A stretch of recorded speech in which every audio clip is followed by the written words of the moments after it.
안녕하세요. 대부기어의 박범용입니다. 먼저 바쁘신 중에도 이렇게 관심을 가지고 웹세미나에 참여해 주셔서 감사합니다. 지난 9월 2일 서울에서 그리고 3일 대전에서 XE7 미리 보기 기술 세미나를 먼저 진행하였습니다. 그런데 실제로는 최초의 출시 세미나가 되었습니다. 바로 이때 XE7이 정식 출시되었기 때문입니다. 당시 시간적, 지리적인 어려움으로 인해 직접 현장에 함께하지 못한 분들을 위해 저희가 3시간의 현장 세미나를 최대한 압축하여 오늘 웹 세미나를 준비하였습니다. 이 50분 남짓 동안 새 기술을 모두 소개하지 않습니다. 그리고 품질 향상에 대해서도 전달하지 않습니다. 하지만 XE의 새로 소개된 기술 중 핵심만을 골라 직접 데모와 함께 진행하겠습니다. 여러분께 각 기술을 직접 보여주실 분은 저희 김현수 과장입니다. 현재 오프라인뿐만 아니라 대부기어 기술 게시판, 블로그 등 온라인에서도 델파이와 파이어몬키를 위한 많은 활동을 하고 있습니다. 세부 사항을 위해 김현수 과장님께 마이크를 넘기기 전에 제가 엠바카데로와 RAD 스튜디오 그리고 새 버전인 XE7에 대해 먼저 정리해 드리겠습니다. 엠바카데로는 20년 이상 동안 꾸준한 혁신과 각종 수상으로 널리 알려져 있습니다. 현재 포춘 2000 기업 중 97%가 고객입니다. 고객사는 320만이 넘습니다. 엠바카데로는 소프트웨어 전문가를 위한 도구 분야에서 가장 광범위한 제품 포트폴리오를 가지고 있습니다.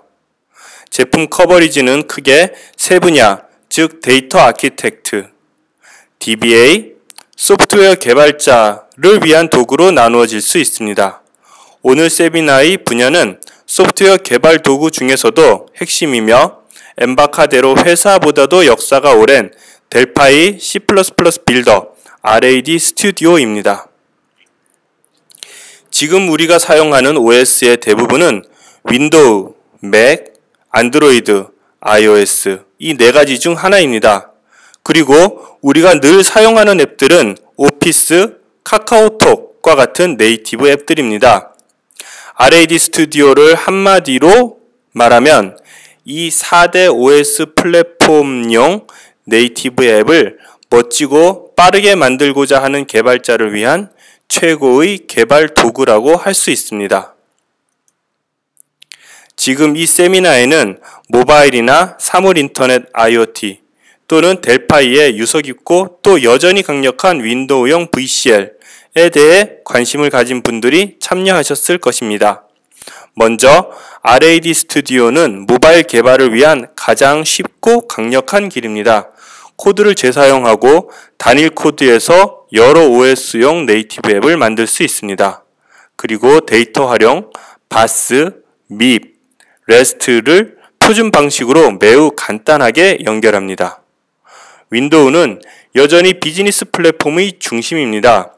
VCL은 윈도우 8.1까지의 기술을 모두 충족합니다. 그리고 병렬 컴퓨팅 등 기능과 성능은 더욱 향상되었습니다.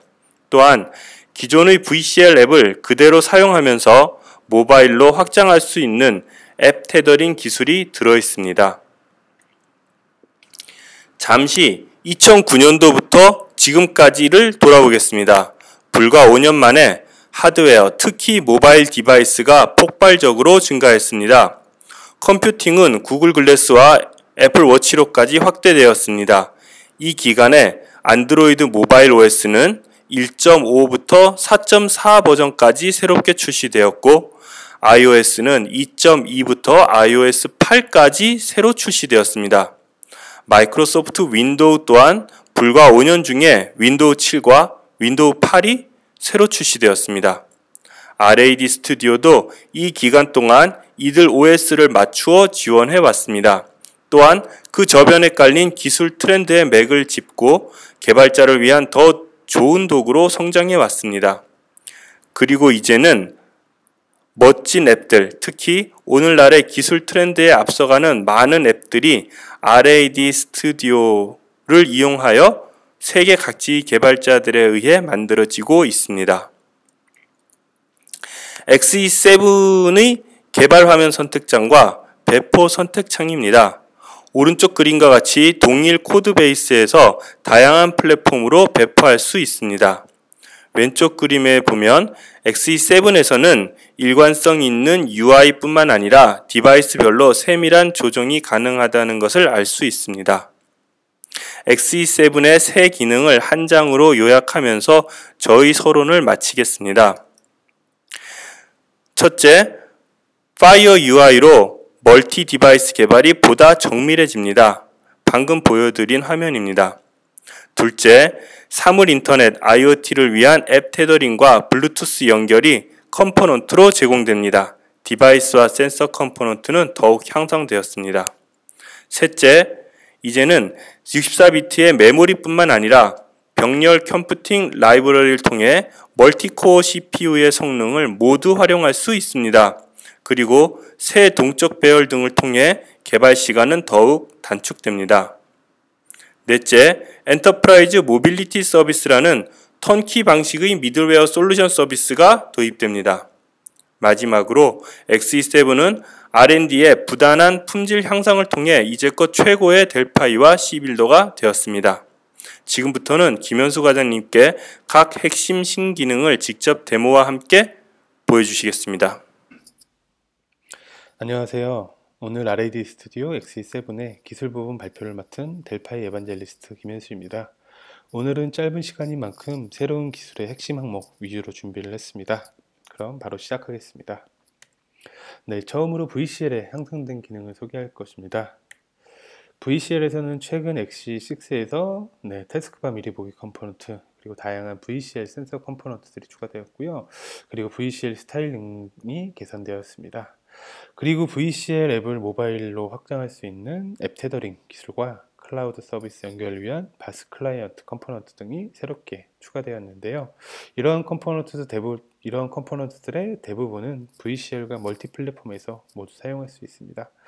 그리고 이번 XE7에서는 태스크바 미리 보기 컴포넌트를 더욱 확장할 수 있는 점프리스트 컴포넌트가 새롭게 추가되었습니다. 화면 오른쪽과 같이 작업 표시줄의 아이콘을 우측 클릭하면 팝업 메뉴에 윈도우 기본 메뉴가 나오고요. 그 위에 바로가기 메뉴 등을 제어할 수 있는 기능이 점프리스트 컴포넌트의 기능이라고 이해하시면 되겠습니다.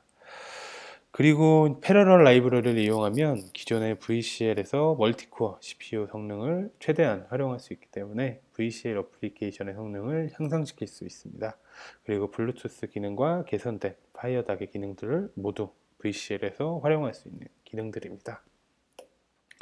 네, 그러면 데모를 통해서 점프리스트 기능을 살펴볼 것인데요. 그 데모에 앞서 발표자를 보시면은 두 가지 강조 항목이 있습니다. 그 왼쪽 아래쪽을 보시면 태스크 리스트, 즉 작업 목록이 보이고요. 그 위에는 커스텀 카테고리스, 즉 여러분들이 직접 수정할 수 있는 카테고리 항목을 수정할 수 있는 항목들이 보입니다. 네, 그럼 바로 데모를 통해 살펴보도록 하겠습니다.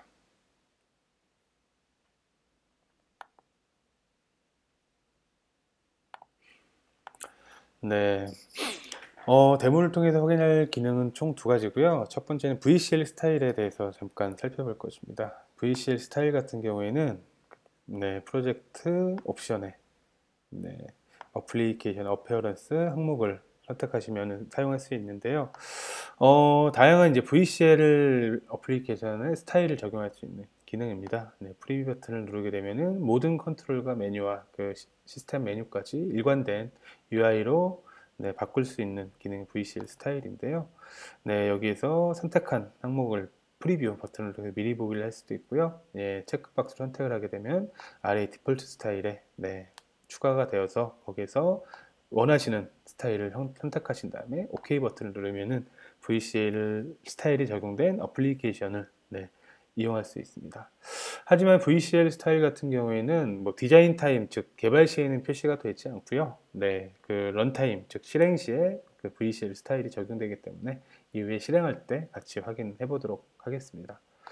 그리고 점프리스트 같은 경우에는 앞에서 보셨던 것처럼 태스크 리스트 작업 항목이 보이고요. 작업 항목을 더블 클릭하면은 작업 항목을 여러분들이 추가하거나 삭제할 수 있습니다. 저는 이렇게 세 가지 항목을 미리 추가를 해놨고요.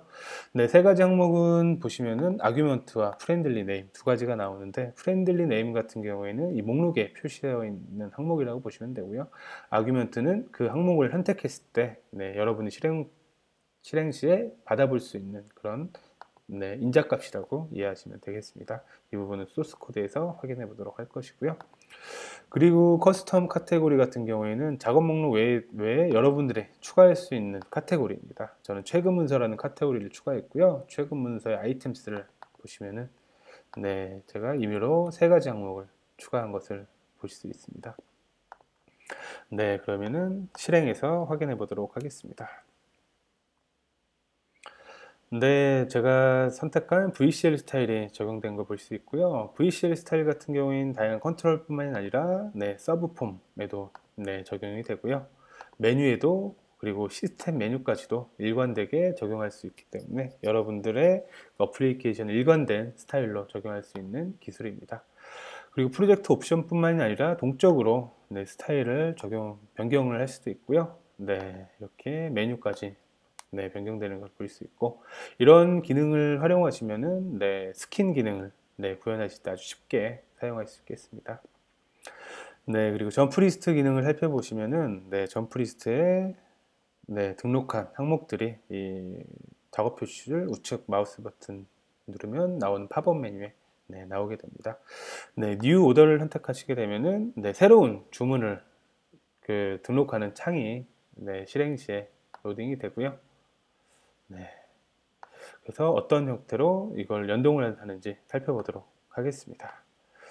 우선 코드를 보시면은 폼 쇼할 때 파라메스트R, 즉 런 파라미터로 넘어온 값을 통해서 런 파라미터가 오더일 경우에는 새로운 주문을 하는 기능을 호출을 하라 라는 등의 코드가 구현이 되어 있습니다. 이 오더 기능은 점프리스트 테스크리스트에 뉴 오더를 선택했을 때 아규먼트가 오더고요. 그 다음에는 브라우즈, 그 다음에 파츠, 이렇게 세 가지 항목인데, 이 세 가지 항목에 대해서 구현을 해놨고, 그 이후에 커스텀 카테고리에 있는 부분을 제가 그냥 쇼 메시지만 표시하도록 구현을 해놨습니다. 이렇듯이 여러분들이 그 항목을 추가하고 항목에 넘어오는 아규먼트 값을 통해서 새로운 실행 시에 새로운 기능을 연동할 수 있는 식으로 활용을 하면 되겠습니다. 이번에는 멀티 디바이스 디자이너의 새로운 컨셉인 파이어 UI에 대한 소개를 해보겠습니다. 파이어 UI는 여러 가지 디바이스의 특성을 살리며 하나의 소스 코드로 다양한 플랫폼과 디바이스에 맞는 화면과 앱을 구성하는 새로운 접근 방식입니다. 최근 다양한 디바이스들이 속속 나오고 있습니다. 구글 글래스를 시작으로 얼마 전 삼성에서는 6번째 스마트워치인 기어 S, 그리고 LG 진영에서는 G 워치 R이 출시가 되었는데요. 얼마 전 애플에서는 애플워치가 발표가 되어 세간의 관심을 또 받고 있습니다. 그리고 윈도우 영역에서는 성능과 휴대성을 겸비한 서피스, 프로 3 등 태블릿으로 대응을 하고 있고요. 불과 10여 년 전만 해도 이러한 다양한 디바이스에 대한 고민이 크지 않았습니다.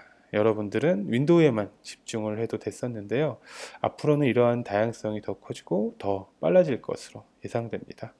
이러한 다양한 디바이스만큼 화면의 크기와 플랫폼의 스타일도 제각각인데요. 어떻게 디바이스의 특성에 맞는 스타일과 UX를 구성할지 개발자와 관리자들은 고민이 될 것입니다. 그러면 R&D 스튜디오에서는 이러한 고민을 어떻게 풀어나가는지 함께 살펴보도록 하겠습니다. 다양한 디바이스와 폼팩터, 즉 화면 크기에 대응하기 위해서는 파이어 UI 기술을 이용할 수 있습니다. 파이어 UI에는 세 가지 핵심 요소를 제공을 하는데요. 첫 번째는 다양한 디바이스에 맞는 화면을 구성할 수 있는 멀티 디바이스 디자이너입니다. 멀티 디바이스 디자이너를 이용하면 플랫폼별 화면뿐 아니라 다양한 디바이스의 화면 크기, 즉 폼팩터에 맞는 화면을 개별적으로 구성할 수가 있습니다. 두 번째는 적응형 UI를 제공하는 T-멀티뷰 컴포넌트입니다. 멀티뷰 컴포넌트는 하나의 컴포넌트가 플랫폼과 화면 크기에 디바이스의 폼팩터에 따라 다양한 형태로 표시되는 컴포넌트인데요. 스마트폰과 태블릿, 그리고 PC에 최적화된 기능을 하나의 컴포넌트를 통해 제공을 할 수 있습니다. 세 번째는 플랫폼 친화적인 반응형 서비스입니다. 동일한 컴포넌트가 플랫폼에 따라 플랫폼에 맞는 형태로 표시하는 등, 그리고 일부 컨트롤은 스타일이 적용된 컨트롤이 아니라 그 플랫폼의 네이티브 컨트롤을 그대로 파이어몽키에서 이용해 개발할 수도 있습니다. 그럼 이러한 요소들을 하나씩 더 자세히 알아보도록 하겠습니다. 네, 첫 번째는 멀티 디바이스 디자이너인데요. 다양한 디바이스의 폼팩터에 맞는 화면을 개발하기 위해 XE7에 새롭게 적용된 혁신적 멀티 디바이스 디자이너입니다. 네, 우선 마스터와 뷰 개념이 적용되었는데요. 마스터 뷰에는 기본적으로 UI를 구성하게 되고요. 상단에 마스터 뷰가 있고요. 그리고 플랫폼과 디바이스에 맞는 뷰를 추가한 후에 해당 디바이스에 맞게 레이아웃과 스타일, 그리고 속성 등을 적용할 수가 있습니다. 화면에 보는 것 같이 마스터 뷰가 있고요. 기본적으로 제공이 되고, 안드로이드 뷰와 아이폰 뷰를 제가 추가를 해서 이렇게 각각 장치에 맞는 UI와 레이아웃, 속성, 스타일을 적용할 수가 있습니다. 그럼 데모를 통해 살펴보도록 하겠습니다.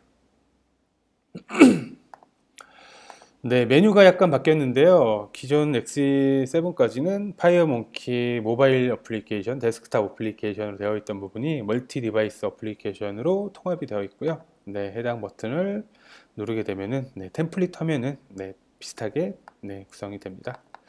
그리고 블랭크 어플리케이션 선택하고 제가 사용할 버튼을 하나 추가해서 적당한 위치로 이동 후에 그 다음에 스타일북 을 추가를 해보겠습니다. 그리고 저는 안드로이드 4인치와 아이폰 4인치를 제공할 것이기 때문에 두 가지 뷰를 추가를 했고요. 그리고 안드로이드 폰 같은 경우에는 좌측 상단에 버튼이 오는 게 좋을 것 같습니다. 그리고 스타일북에 안드로이드에 맞는 스타일을 적용을 하겠습니다. 사용자의 공용, 그리고 문서의 엠바카드로 스튜디오, 스타일에 안드로이드의 어두운 스타일을 적용을 할 거고요. 그 다음에 폼에서 스타일북을 선택을 하겠습니다. 이렇게 안드로이드가 적용이 되어 있고요.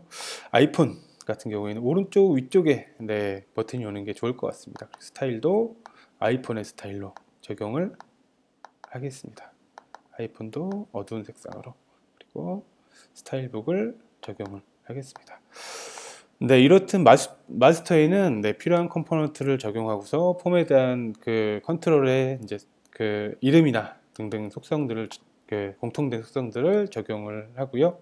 그 다음에 각 디바이스의 특성에 맞도록 UI와 속성, 그리고 스타일을 적용한 이후에 컴파일을 하게 되면은 그 안드로이드에 맞는 화면이 표시를 할 수 있겠습니다. 그리고 소스 코드 같은 경우에 하나의 소스 코드를 모두 사용할 수 있는데요. 하나의 소스 코드로 각각 디바이스에 맞는 UI를 공통적으로 소스 코드가 사용을 하게 됩니다. 그리고 소스 코드는 보시는 것처럼 마스터 뷰가 적용된 폼 파일, 그리고 안드로이드가 적용된 폼 파일, iOS가 적용된 폼 파일 등으로 각각 분리되어 저장이 되고요. 그리고 하나의 그 팁을 보시면은 그 폼이 적용되어 있는 그 코드를 보시면은 이너리티드로 그 마스터 뷰에 있는 항목들을 상속을 받고요. 그 안드로이드에서 변경된 항목들만 이 폼 파일에 기록되도록 되어 있습니다. 다시 폼으로 돌아가고요. 마스터에서는 뷰에지어 텍스처를 보시면은 전체적으로 전체적인 컴포넌트들의 속성들이 기록되어 있습니다. 여기에서는 오브젝트로 선언이 되어 있고요. 이렇게 구성을 할 수가 있습니다. 우선 그 시간 관계상 각각의 디바이스에서 실행하는 것들은 생략을 하도록 하겠습니다. 이렇게 멀티 디바이스 디자이너에 대해서 알아봤고요. 다음으로는 멀티뷰 컴포넌트에 대해서 알아보도록 하겠습니다. 그 멀티뷰는 하나의 컨트롤로 구성된 컴포넌트가 플랫폼과 폼팩터에 따라 4가지의 다양한 형태로 표시되는 적응형 UI입니다. 그 모두 속성을 통해 원하는 표시 방식을 직접 지정을 할 수도 있고요. 플랫폼 친화적인 속성의 플랫폼 비헤이비어 선택하면 플랫폼과 폼팩터에 맞는 방식으로 자동으로 표시가 됩니다. 만약 여러분들이 원하는 방식으로 표시하고 싶은 경우는 사용자 정의 표시 방식을 직접 구현해 표시 방식을 추가할 수 있고요. 이 부분은 이후에 진행되는 데모에서 확인하겠습니다. 그럼 네 가지 멀티뷰 표시 방식에 알아볼 것인데요. 먼저 좌측 하단을 보시면 일반적으로 스마트폰에서 메뉴를 표시하는 방식인 드로어, 즉 서랍형 메뉴 표시 방식입니다. 네, 페이스북이나 유튜브 등에서 메뉴를 표시할 때 많이 사용되는 그 방식이라고 이해를 하시면 이해가 쉽겠습니다. 네, 그 다음으로는 좀 더 큰 화면에 적합한 고정된 메뉴가 고정된 방식의 표시 방식입니다. 태블릿 같은 경우 화면이 스마트폰보다 다소 크기 때문에 좌측에 고정된 메뉴와 우측에 내용을 표시함으로써 좀 더 편리한 UX를 제공할 수가 있고요. 그리고 세 번째는 스마트폰에서 사용된 드로어 메뉴인데, 첫 번째 같은 경우에는 메뉴가 오버랩 위쪽으로 표시되는 방식이었다면, 세 번째 제공되는 것은 메인 화면이 옆으로 밀리는 푸시형 드로어 서랍형 메뉴 표현 방식이라고 보시면 되겠습니다. 그리고 마지막으로는 팝 오버 형태로 팝업 형태의 메뉴를 표시할 수 있는 기능까지 다양한 그 표시 방식을 제공하고 있습니다. 이 부분 iOS에서 표시된 멀티뷰 화면이고요. 드로어 형태, 그리고 팝 오버 형태, 그리고 옆으로 밀리는 서랍형 메뉴, 그리고 좌측 메뉴가 고정된 도킹된 패널 형태의 표시 방식 네 가지를 모두 제공을 하고 있습니다. 안드로이드에서 동일하게 제공을 하고 있고요. 데모를 통해서 멀티뷰 항목을 살펴보도록 하겠습니다.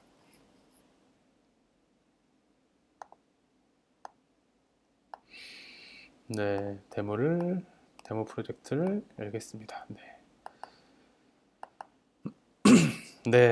멀티뷰 같은 경우에는 좌측에 스트럭처를 보시면은 멀티뷰 아래에 리스트 박스와 툴바 이 두 가지가 포함되어 있는 것을 보실 수 있습니다. 멀티뷰는 일종의 이제 컨테이너 역할을 하고요. 다양한 이제 컴포넌트를 담을 수 있고요. 멀티뷰 담겨진 컴포넌트들을 다양한 표시 방식으로 표시해 주는 것이 멀티뷰 컴포넌트의 역할입니다. 속성들을 보시면 다양한 이제 옵션들을 보실 수 있어요. 드로어 옵션, 그리고 팝 오버 옵션 등 다양한 옵션들을 속성창을 통해서 적용할 수도 있고요.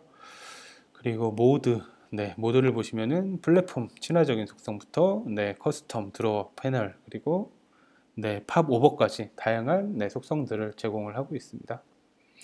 그리고 커스텀 속성 같은 경우에는 제가 이제 T 멀티뷰 프레젠테이션 클래스를 상속받아 가지고 중앙에 표시되도록 제가 클래스를 만든 이후에 유닛이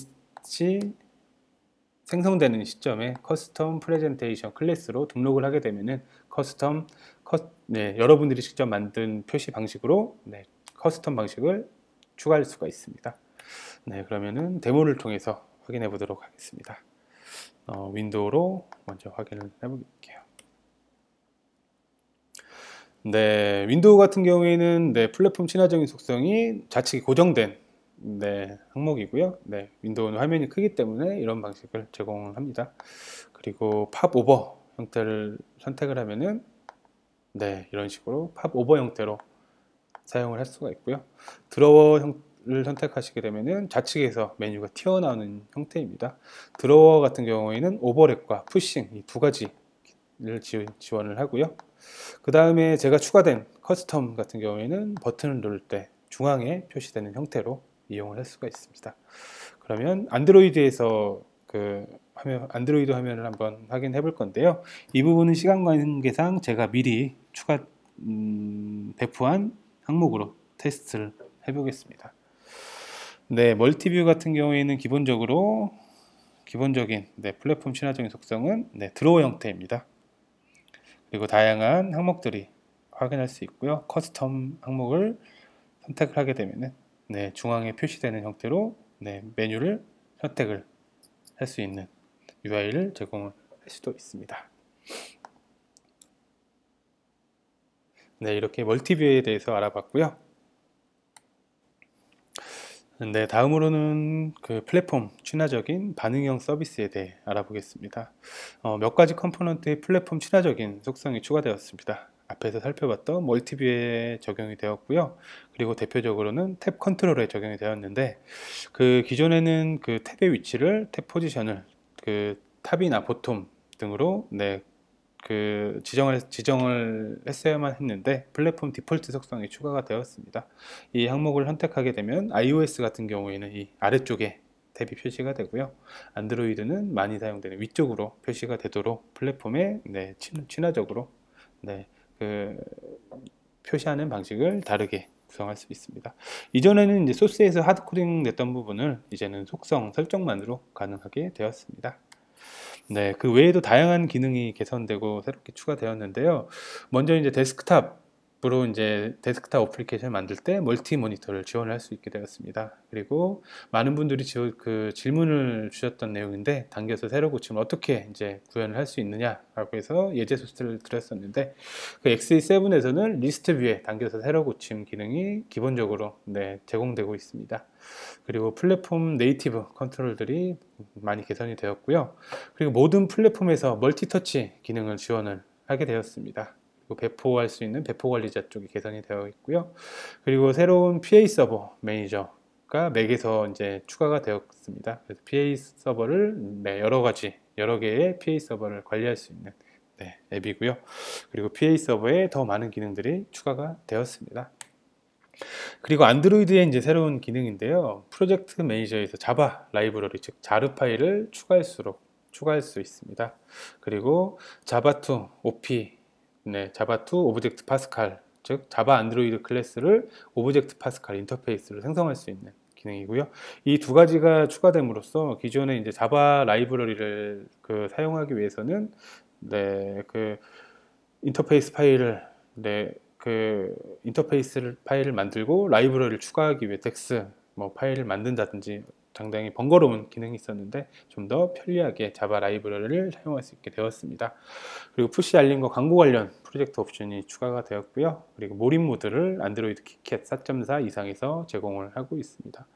그리고 구글 모바일 광고 SDK가 XE6부터 개선된 SK를 사용할 수 있고, 안드로이드의 스플래시 스크린을 지원할 수 있기 때문에 이 부분도 이제 많은 분들이 질문해 주셨던 내용인데, 이 부분도 기본적으로 스플래시 스크린이 지원되도록 XE7부터 추가가 되었습니다. 그리고 iOS에서는 새로운 표시 방식의 아키텍처인데, 일부 컨트롤들은 네이티브 플랫폼을 그대로 이제 컨트롤로 사용할 수 있는 방식이 추가가 되었는데요. 현재는 T 에디터와 T 캘린더 이 두 가지 컴포넌트에만 적용이 되었습니다. 하지만 향후에는 다양한 이제 컨트롤들에서 네이티브 컨트롤을 사용할 수 있도록 개선될 예정이고요. 이런 식으로 플랫폼과 더 친밀한 앱을 만들 수 있게 되었습니다. 이번 파트에서는 빠른 코드를 빠르게 개발하는 방법을 함께 알아보도록 하겠습니다. 먼저 성능이 빠른 코드입니다. 네이티브 앱이 웹 앱 등보다 빠르다는 것은 대부분 아실 것이고요. 그 네이티브 앱을 만들기 위해서는 LLVM 기반 컴파일러를 사용하게 됩니다. 네이티브 앱 같은 경우에는 모든 플랫폼용 앱을 네이티브 앱으로 만들 수가 있고요. 그리고 C++과 오브젝트 파스칼을 통해 모든 플랫폼 네이티브 앱을 개발할 수 있습니다. 그리고 새로운 패러럴 컴퓨팅 라이브러리를 사용할 수 있는데요. 기존 작업이 하나의 CPU로 진행됐다면 패러럴 라이브러리를 이용해서 멀티코어 CPU를 활용한다면 더 빠르고 더 성능이 좋은 어플리케이션 제작이 가능할 것이고요. 이 또한 오브젝트 파스칼과 C++ 모두로 데스크탑과 모바일용 앱을 만들 때 사용할 수 있습니다. 다음으로는 코드를 더 빠르게 개발할 수 있는 방법입니다. 컴포넌트 기반 개발이기 때문에 아주 빠르게 개발할 수 있다는 것은 대부분 알고 계실 것이고요. 그리고 새로운 문법인 동적 배열을 이용하는 그런 문법들이 개선이 되었습니다. 오른쪽에 보시는 것처럼 다이나믹 어레이 변수에 상수 형태로 초기화할 수도 있고요. 그리고 다른 동적 배열을 활용해서 초기화할 수도 있습니다. 그리고 동적 배열과 상수를 이용해서 초기화할 수도 있습니다. 보시는 것처럼 더하기 연산을 이용했습니다. 스트링과 같이 쉬운 동적 배열을 연산하는 방법 집중, 더하기 연산이 추가가 되었고요. 그리고 오른쪽에 보시는 것처럼 인서트, 딜리트 문이 추가가 되었습니다. 그래서 배열 중간에 어떤 배열을 추가할 수도 있고, 배열 중간에 있는 요소를 제거할 수 있는 딜리트 함수 등의 함수들도 추가가 되어 있기 때문에 더 빠르고 쉽게 개발이 가능하겠습니다. 이번에는 패러럴 컴퓨팅 라이브러리에 대한 소개인데요. 멀티코어 컴퓨터와 장비를 최대한 활용할 수 있는 라이브러리고요. 기존 코드에 쉽게 통합할 수 있도록 라이브러리 형태로 제공을 하게 됩니다. 그리고 손쉽게 비동기 연산 작업에 사용할 수 있고, 패러럴 포루프를 오른쪽에 보시는 것처럼 익명 메소드 형태로 그 패러럴 포루프에 들어가는 내용을 구현할 수 있습니다. 이 부분은 데모를 통해서 함께 살펴보도록 하겠습니다. 데모 프로젝트를 열고요. VCL에서 먼저 확인을 해 보겠습니다. VCL에서는 그 일반적인 포문과 패러럴 포문을 이용해서 테스트를 해볼 것이고요.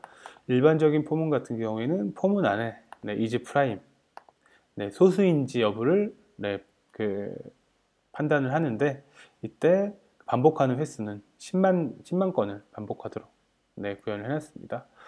그리고 이 함수 같은 경우에는 2부터 자신보다 작은 바로 전에 있는 숫자를 본인과 나눔으로써 그 숫자 비슷한 형태로 그 루프를 돌기 때문에 대단히 많은 그 반복을 하도록 구현이 되어 있습니다. 이 부분이 얼마나 빠른지 테스트 할 거고요. 그리고 패러럴 포 루프 같은 경우에는 동일한 내용이 패러럴 포문 안에 익명 메소드 형태로 구현이 되어 있습니다. 그래서 VCL에서 먼저 테스트를 해보도록 하겠습니다.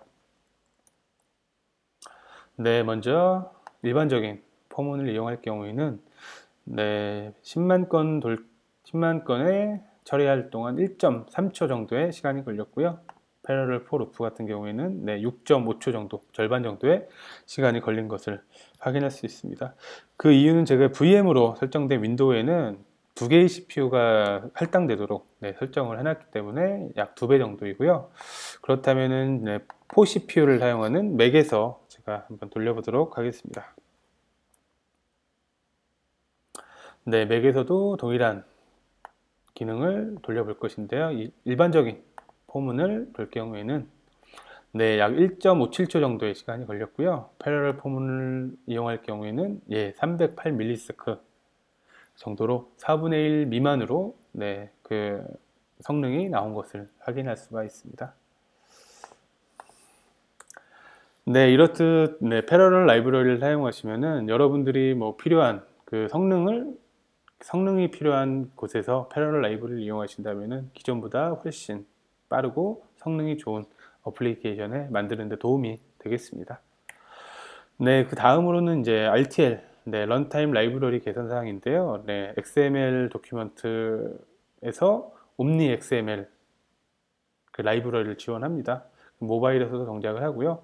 그리고 프로젝트마다 기본 XML 라이브러리를 선택할 수 있습니다. 그래서 기존에 TXML 도큐먼트를 사용하는 라이브러리라면은 TXML 도큐먼트를 사용하고요. 만약에 더 빠른 XML이 필요할 경우에 옴니 XML 라이브러리를 사용하면 되겠습니다.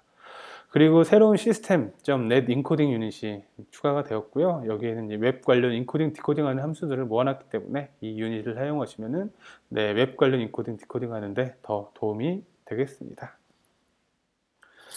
이번에 설명드릴 내용은 엔터프라이즈 모빌리티 서비스입니다. 엔터프라이즈 모빌리티 서비스에 대해 함께 알아보겠습니다. 엔터프라이즈 모빌리티 서비스, 즉 EMS는요, 그 턴키 방식의 레스트 기반 및 미드웨어 서비스입니다. 턴키 방식이라고 하면 그 키를 넣고 돌리기만 하면 사용할 수 있는 완성품 형태의 서비스를 말하고요. 예를 들면은 그 MP3 플레이어와 비슷하다고 보시면 되겠습니다. MP3 플레이어에 여러분들이 원하는 그런 MP3 플레이어가 완성품으로 제공이 되지만, 여러분들이 원하는 구글 MP3 플레이어 넣고서 원할 때 그 원하는 음악을 들을 수 있는 것처럼 EMS도 그 완성품으로 제공이 되고요.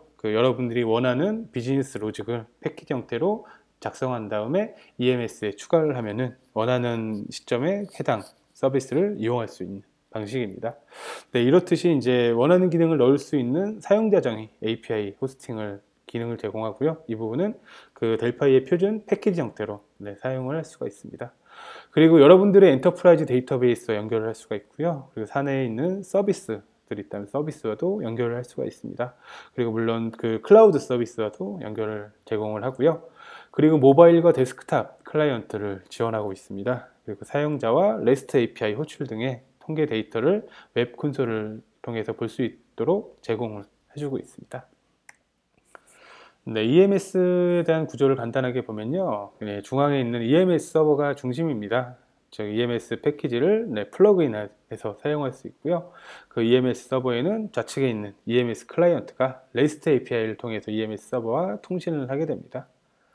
그리고 클라이언트에서 그 필요한 데이터들은 내부적으로 인베디드 되어 있는 인터베이스 투고 데이터베이스를 이용할 수도 있고요. 그리고 그렇게 이제 통신된 내용은 중앙에 있는 EMS DB에 기록이 되고요. EMS 콘솔을 통해서 사용자의 추적이라든지 아니면 REST API에 대한 통계를 확인할 수가 있습니다. 그리고 이제 기본적으로 인터베이스 서버가 포함이 되어 있고요. 그 인터베이스 서버와는 파이어닥을 통해서 연결을 할 수가 있습니다. 그리고 그 이외에 다양한 이제 엔터프라이즈 데이터베이스도 파이어닥을 통해서 연결이 가능하고요. 바스 프로바이더를 통해서 클라우드 서비스와도 연결을 할 수가 있습니다. 그리고 EMS 아키텍처를 간단히 소개해드리면 REST API를 제공을 하고요. 기본적으로 유저 그리고 사용자 그리고 버전 등의 리소스를 기본으로 제공하고요. 그리고 사용자 정의 리소스는 개발자가 직접 패키지를 개발해서 리소스를 추가할 수 있습니다. 그리고 EMS 데이터베이스의 사용자와 분석 데이터가 저장이 되고요. EMS 콘솔을 통해서 상태와 사용량을 추적할 수 있습니다.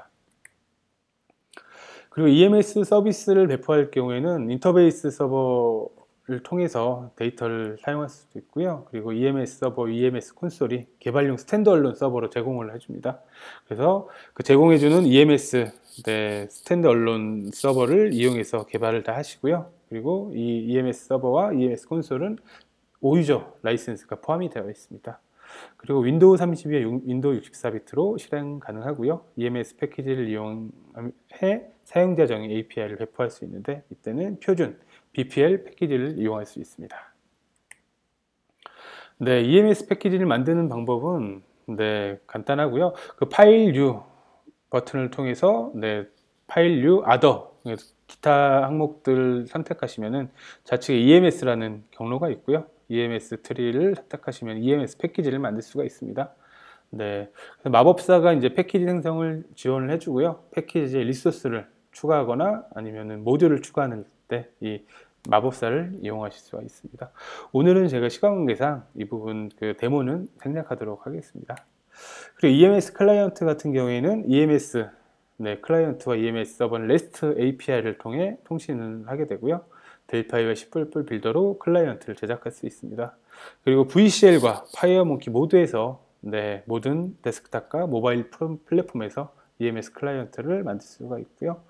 그리고 이제 바스 쪽을 경험해 보신 분들은 아마 익숙하실 텐데 EMS 프로바이더 컴포넌트를 이용해서 바스 아키텍처를 그대로 사용하게 됩니다.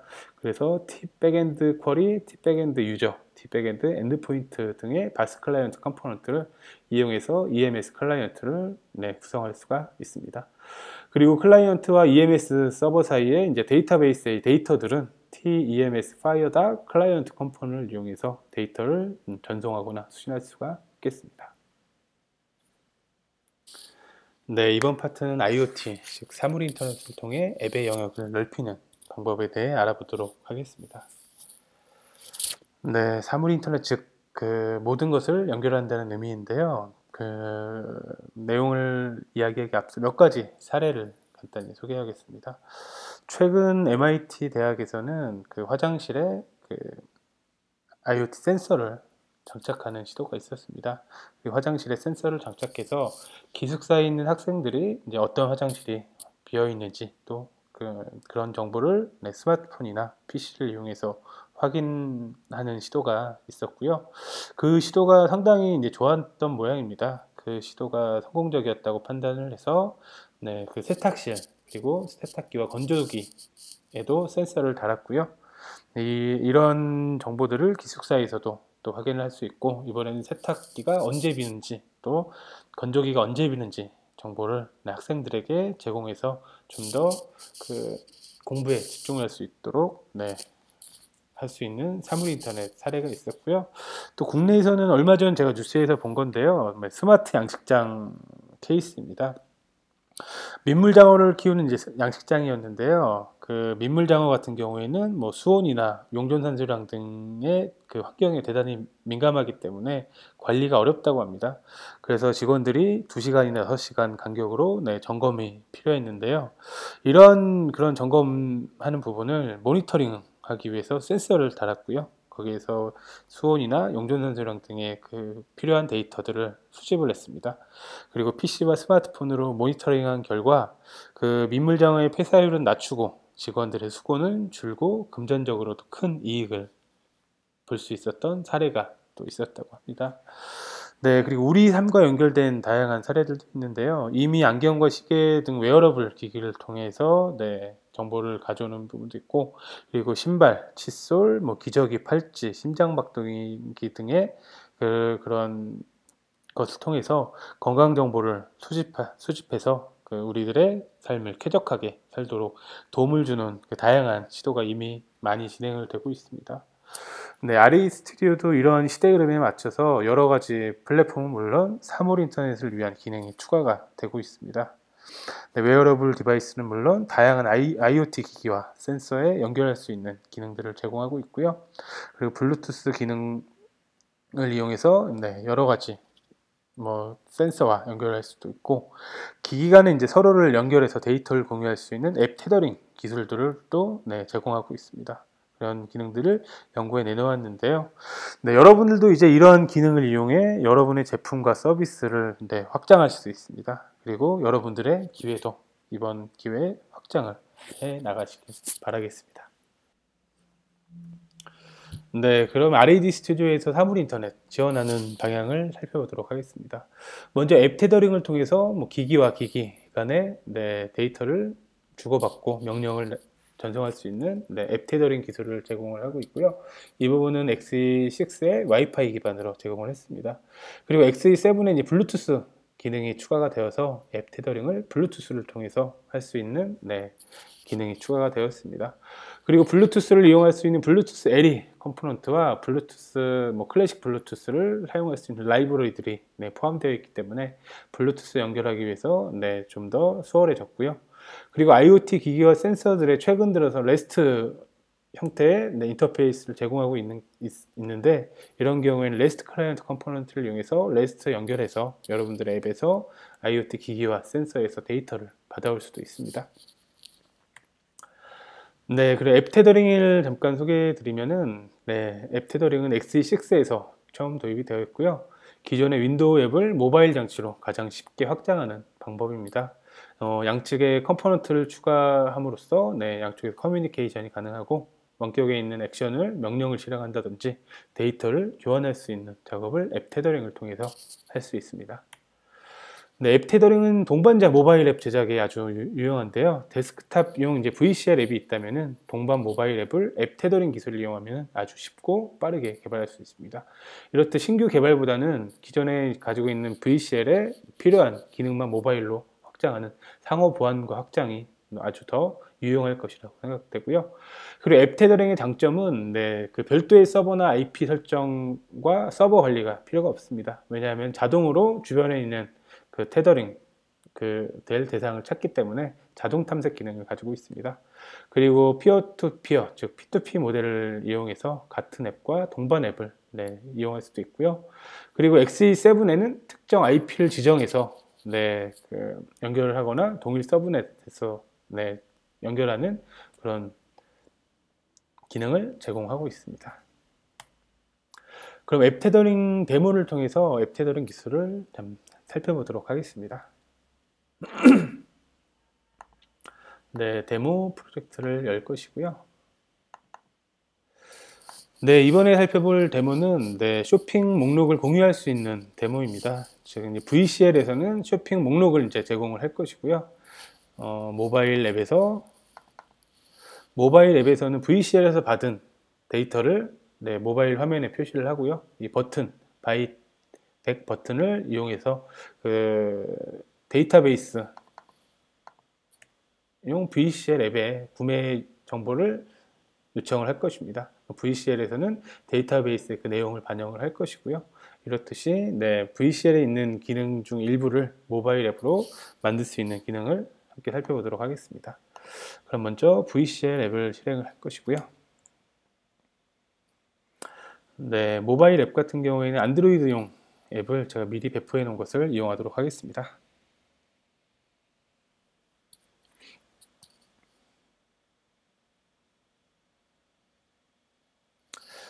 테더링 쇼핑 목록이라는 앱을 제가 만들었고요. 오른쪽 아래에 있는 커넥트 버튼을 눌러서 그 윈도우에 있는 VCL 어플리케이션에서 쇼핑 목록을 받아왔습니다. 그리고 오른쪽에 있는 이 바이 100 버튼을 통해서 구매를 할 것이고요. 이렇게 구매를 하면은 이쪽에 있는 값이 올라가는 걸 실시간으로 볼 수 있습니다. 누르겠습니다. 200 그리고 300 이렇게 구매를 하게 되면은 그 항목은 저절로 사라지고요. 이렇게 이제 모바일에서 그 VCL에 있는 데이터를 받아오고 다시 모바일에서 구매하는 정보 등의 명령을 VCL 앱으로 요청하는 기능을 함께 살펴보았습니다. 이런 기능은 그 앱 테더링 두 개의 컴포넌트를 추가함으로 이루어지고요. 우선 테더링 매니저 앱은 주변에 있는 테더링 매니저를 연결하는 작업이고요. 기능을 위한 컴포넌트이고요. 프로필 같은 경우에는 직접 커뮤니케이션 할 수 있는 그 프로필과 연결해서 데이터를 주고받는 역할을 하는 컴포넌트입니다. 이렇게 간단하게 앱 테더링 데모를 살펴봤고요. 그 이후에는 앱 테더링에서 블루투스를 품었습니다. 블루투스를 이용해서 모바일 기기에서 윈도우 7이나 그 맥으로 데이터를 주고받을 수도 있고요. 그리고 웨어러블 기기인 안경이나 스마트워치 등에서도 데이터를 받아서 스마트폰에서 사용할 수 있겠습니다. 물론 이제 웨어러블 디바이스와 PC에서도 같이 연결을 하기 때문에 필요한 정보를 굳이 이제 다 모바일 기기에 개발할 필요 없이 필요한 정보만 PC나 스마트 기기에서 받아올 수 있습니다. 간단히 블루투스 시나리오를 준비를 해봤는데요. 우선 블루투스를 이용하게 되면 독창적이고 도메인에 특화된 솔루션을 여러분들이 제공할 수 있습니다.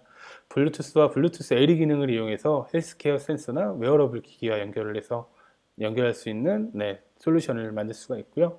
기존 VCL 윈도우 앱을 확장할 수가 있습니다. 몇 가지 컴포넌트를 추가해서 모바일 동반자 앱을 만들고요. 그리고 VCL 앱에서 블루투스 기기로 기능을 확장할 수 있게 되었습니다. 그러기 위해서는 이 블루투스 기술을 알아야 되는데요. 그 블루투스 기술은 크게 두 가지로 구분이 됩니다. 전통적인 클래식 블루투스와 그리고 저전력을 사용하는 블루투스 LE인데요. 이 두 가지에 대한 장단점을 아시면은 어떤 경우에 클래식 블루투스를 사용할지, 어떤 경우에 블루투스 LE를 사용할지를 판단할 수 있겠습니다. 우선 소비 전력은 클래식 블루투스가 높고요. 그리고 데이터 전송률 같은 경우에도 소비 전력이 높은 만큼 클래식 블루투스가 높습니다. 2Mbps 정도로 높고요. 그리고 일반적으로 클래식 블루투스는 자동차나 핸드폰, 핸드프리 기기나 모바일 폰 등에서 많이 사용되고요. 전력을 다소 많이 사용되는 곳에서 사용을 하겠습니다. 그리고 블루투스 LE 같은 경우에는 소비 전력이 낮은 반면에 데이터 전송률도 약간 낮습니다. 100kbps 미만이고요. 그리고 대표적으로 헬스케어 기기나 스마트워치 그리고 웨어러블 기기에서 즉 오랫동안 그 전력이 유지되어야 하는 기기에 일반적으로 블루투스 LE 기능을 많이 사용하게 됩니다. 플랫폼별 블루투스 지원하는 내용인데요. 그 클래식 블루투스 같은 경우에는 iOS를 제외하고 안드로이드, 윈도우, 맥에서 모두 제공을 하고 있고요. 블루투스 LE 같은 경우에는 이제 특정 플랫폼 버전 이상에서 제공을 하고 있습니다. 안드로이드 같은 경우에는 3.3 버전 이상에서 제공을 하고요. 아이폰은 4S 이상, 그리고 아이패드 2 이상에서 블루투스 LE 기능을 제공하고 있고요. 윈도우 같은 경우에는 윈도우 8에서만 현재는 블루투스 LE 기능을 제공을 하고 있습니다. 이런 부분은 한번 알아두시면 향후에 도움이 되겠습니다. RAD 스튜디오에서 블루투스를 이용할 수 있는데요. 블루투스와 블루투스 LE API를 포함하고 있기 때문에, 즉 라이브러리를 포함하고 있기 때문에 개발자가 직접 네이티브 API를 사용할 수 있게 되었습니다. 그리고 앱 테더링에서 블루투스를 통해서 앱 간에 연결을 할 수가 있고요. 그리고 손쉽게 사용할 수 있고, 개발자 인터페이스가 더 많은 크로스 플랫폼을 이용할 수가 있게 되었습니다. 그리고 블루투스 LE 컴포넌트가 새롭게 추가가 되었기 때문에 블루투스 LE 컴포넌트를 이용하시면은 컴포넌트 속성과 이벤트를 이용해서 여러분들이 블루투스 LE 다양한 센서들과 연결을 할 수 있겠습니다. 그리고 블루투스로 앱 테더링을 확장할 수 있는데요. 기존에는 이제 와이파이만 가능했었죠. 이전 버전까지. 하지만 이번에는 블루투스를 이용하는데, 와이파이에서 블루투스로 변경하는 부분은 별도의 코드 변경 없이 속성에 와이파이 네트워크로 되어 있던 부분을 블루투스로 변경하시면은 블루투스를 통한 앱 테더링 기능을 이용할 수 있겠습니다. 그리고 일부 기기에서는 REST API를 제공하는 경우가 있습니다. 이런 경우에는 REST 클라이언트 컴포넌트, 즉 라이브러리로 연결이 가능하고요. 그 툴에서 제공하는 REST 디버거로 REST API를 테스트할 수 있습니다. 이 툴은 그 IDE에서 툴 REST 디버거 메뉴를 통해서 접근할 수가 있고요. 그 REST 클라이언트는 REST 클라이언트, REST 리퀘스트, REST 리스판스 컴포넌트를 이용하는데, 자세한 내용은 제가 남겨놓은 아래 링크를 통해서 확인할 수 있고요. 이 문서는 제가 그 세미나가 끝난 이후에 전달해 드리도록 할 테니까 관심 있는 부분은 확인하시면 되겠습니다. 그리고 마지막으로 이제 IoT의 다양한 디바이스를 연동하는 방법을 소개할 것인데요. 이 부분은 사실 그 XE7이 나오기 이전부터 이미 델파이로 그 다양한 이제 디바이스와 연동하는 방법들이 이미 나왔습니다.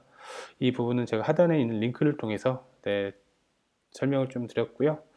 이렇게 다양한 디바이스 연동하는 방법도 확인해 보시면 더 도움이 되실 것 같네요. 오늘 제가 준비한 부분은 여기까지고요. 끝까지 들어주셔서 대단히 감사하고, 앞으로도 온라인과 오프라인 등 다양한 세미나와 교육을 통해서 다시 한번 또 좋은 내용으로 찾아뵙도록 하겠습니다. 감사합니다. 김현수 과장님 감사합니다. 엠바카데로는 여러분이 보다 쉽고 빠르게 도구를 익힐 수 있도록 인터랙티브한 튜토리얼을 준비 중에 있습니다. XE7부터는 SVM뿐만 아니라 기스로도 버전 관리를 할 수 있습니다. 오늘의 소스 코드도 RAD 스튜디오의 파일, 오픈 프롬 버전 컨트롤 메뉴를 이용하여 바로 받아서 사용할 수 있습니다. 오늘 참여해 주신 분들께 드릴 감사 메일에는 오늘 사용된 데모 소스를 쉽게 사용할 수 있는 방법과 경로를 넣어서 보내드리겠습니다. XE7을 세 가지로 정리하라면, 첫째, 윈도우, 맥, 안드로이드, iOS를 위한 최고의 개발 도구이다. 둘째, 사물 인터넷을 위한 블루투스와 앱 테더링이 제공된다. 셋째, 빠르게 작동하는 코드를 빠르게 작성할 수 있도록 패러렐 라이브러리, EMS 서비스 등이 제공된다. 로 요약하겠습니다. 앱 테더링의 블루투스 지원으로 PC용 VCL 앱과 모바일 동반자 앱을 보다 쉽게 연결할 수 있게 되었습니다. 프로젝트 파일이 심하게 커서 컴파일이 어려웠다면 IDE 밖에서 컴파일하는 옵션을 사용해 보시기 바랍니다. 오늘 소개된 세 기술 이외로 품질, 성능, 안정성 면에서 XE7은 이제껏 최고의 RAD 스튜디오라는 점을 말씀드릴 수 있습니다. 이상 저희 발표를 마치겠습니다. 끝까지 경청해 주셔서 감사합니다. 질의응답에 앞서 잠시 안내 말씀을 드리겠습니다. 저희 데브기어는 오늘과 같은 핵심 제품 정보 서비스 이외에 온라인에서 많은 강의와 세미나를 진행하고 있습니다. 다음 주 수요일인 24일은 스마트한 DB 관리법이라는 주제로 저희 DB 파워 스튜디오 활용 가이드 교육이 진행됩니다. 또한 최근에 4차례로 나누어 진행한 바스 코드 아카데미 웹세미나 그리고 델파이 마이그레이션을 어떻게 준비하는가에 대한 스텝업 세미나도 다시 보시면 도움이 될 것입니다. 코드 아카데미 웹세미나는 오늘의 각 주제에 대해서도 보다 깊이 살펴볼 수 있는 내용으로 다시 준비하겠습니다. 현재 등록할 수 있는 저희 교육과정입니다.